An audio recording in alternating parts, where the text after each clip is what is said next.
এই 15ই আগস্ট স্বাধীনতা দিবসের দিন সেই ছোট্ট থেকে স্কুলে যাওয়া, স্কুলের প্রভাত ফেরি ভোরবেলায় উঠে সারা শহর দেশাত্মবোধক গান গাওয়া, পতাকা উত্তোলন, কত আনন্দ, ফিরে এসে লাড্ডু খাওয়া। আমরা আজকে স্বাধীনতা দিবস পালন করছি, কি আনন্দ! এখনও যেখানে স্বাধীনতা দিবস পালন হয়, যেখানে যাওয়ার সুযোগ হয়, যাওয়ার চেষ্টা করি। কিন্তু আর না। আমরা কি সত্যি স্বাধীন? যেদিন হিন্দু, মুসলিম, বৌদ্ধ, খ্রিস্টান এসব বিভাজন থাকবে না, জাতি ধর্ম আলাদা করা হবে না, যেদিন ধনী গরিব আলাদা করা হবে না, সেদিন না হয় নিজেকে স্বাধীন বলবো। যেদিন রাস্তায় একা হাঁটতে পারবো, সঙ্গে একটা ছেলেকে নিতে হবে না, যে ছেলেটার বয়স আমার থেকে ছোট হলেও আমাকে ভাবতে হবে না আমি রাস্তায় সেফ, সেদিন না হয় নিজেকে স্বাধীন বলবো।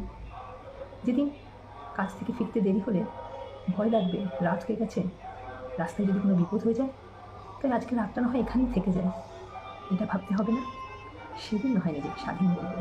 আর সেদিন আমার জাতীয় পতাকার তলায় দাঁড়িয়ে আমি স্বাধীনতা দিবস পালন করব, জাতীয় পতাকার সামনে মাথা উঁচু করে বলবো, জয় হিন্দ।